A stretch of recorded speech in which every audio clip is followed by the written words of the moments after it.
ரேவதி, ரேவதி,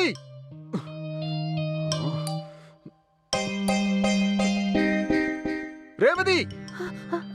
என்னங்க? இங்க ஒரு ஃபைல் வச்சிருந்தனே பாத்தியா? இல்லங்க. பேப்பர் ஏதாவது பாத்தியா?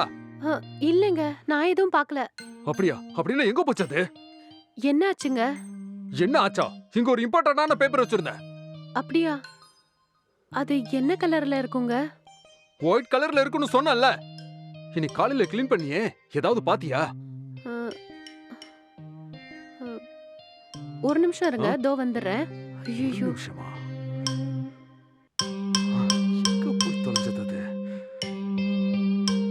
ஏற்கனவே இந்த மனுஷன் பேய் ஆட்டம் ஆடுவாரு. இந்த பேப்பரை நான் தான் எடுத்தேன்னு தெரிஞ்சா என்ன பண்ணுவாருன்னே தெரியலையே. ஐயோ கடவுளே. இது வேற முக்கியமான பேப்பர்னு சொல்றாரு. கொடுத்துடலாம். என்ன ஆனாலும் சமாளிச்சுதான் ஆகணும்.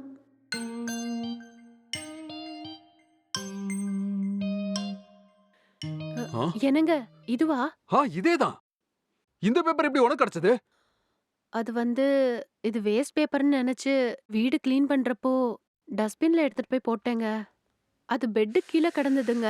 அது வேஸ்ட் பேப்பர்னு நினைச்சுதான் டஸ்ட்பின்ல போய் போட்டேங்க. ஏண்டி, உனக்கு அறிவு இருக்கா இல்லையா? எந்த பேப்பர் கிடைச்சாலும் டஸ்ட்பின்ல கொண்டு போய் போட்டுருவியா? அதுல என்ன எழுதிருக்குன்னு பார்க்க மாட்டியா? உன்னை ஏதோ நல்லா படிச்ச பொண்ணுன்னு எனக்கு கல்யாணம் பண்ணி வச்சாங்க. உன் மண்டையில மூளையா இருக்காது போல இருக்கு. சுத்த மரமண்டையா இருக்கேடி. உண்மையிலே நீ படிச்சியா இல்லையா? உன் மண்டைக்குள்ள மூளை இருக்கா இல்ல களிமண் ஏதாவது இருக்கா?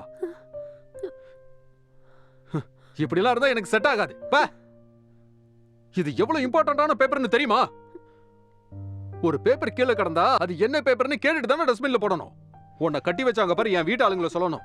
நல்லா படிச்ச பொண்ணை பார்த்து கட்டி வைப்பாங்கன்னு பார்த்தா உன்ன மாதிரி ஒரு முட்டாளை கட்டி வச்சிருக்காங்க. சை, எல்லாம் என் தலையெழுத்து.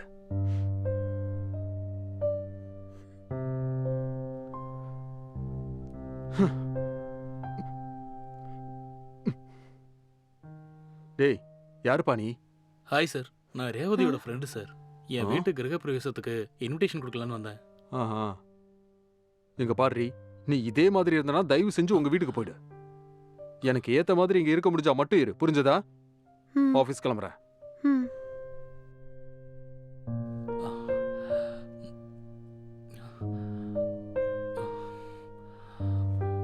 அவர் அப்படிதான். நீ உள்ள வா.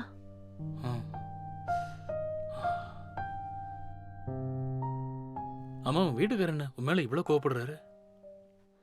கோவப்படுறது மட்டும் இல்லடா, அப்பப்ப என்ன அடிக்கவும் செய்வாருடா. எப்ப பார்த்தாலும் எரிஞ்சு விழுந்துகிட்டே இருப்பாரு. இதெல்லாம் பொறுத்துக்கிட்டு நான் ஏன் இங்க இருக்கேன்னு எனக்கு புரியவே மாட்டேங்குது. தாலி கட்டிக்கிட்ட பாவத்துக்கு எல்லாத்தையும் பொறுத்துக்கிட்டு இங்கேயே இருக்க வேண்டியதா இருக்கு. உண்மையாவ சொல்ற? உன் வீட்டுக்காரர் கூட சந்தோஷமா இருக்கிற மாதிரி வாட்ஸ்அப்ல அப்பப்ப ஸ்டேட்டஸ் வைக்கிறத பார்த்து நீ ரொம்ப சந்தோஷமா இருக்கன்னு நானும் நம்ம ஃப்ரெண்ட்ஸ் எல்லாரும் நினைச்சுக்கிட்டு இருக்கோம்.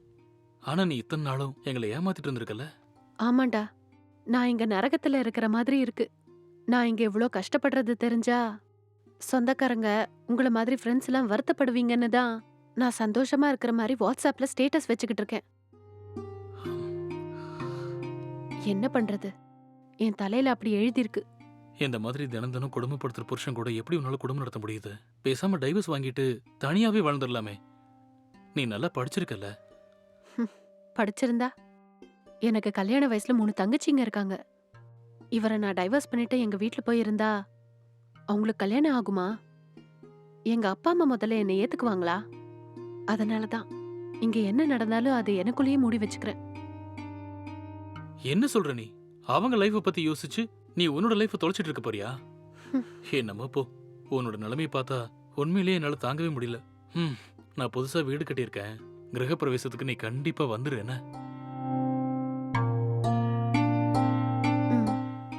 சரி, டைம் ஆச்சு, நான் கிளம்பட்டுமா?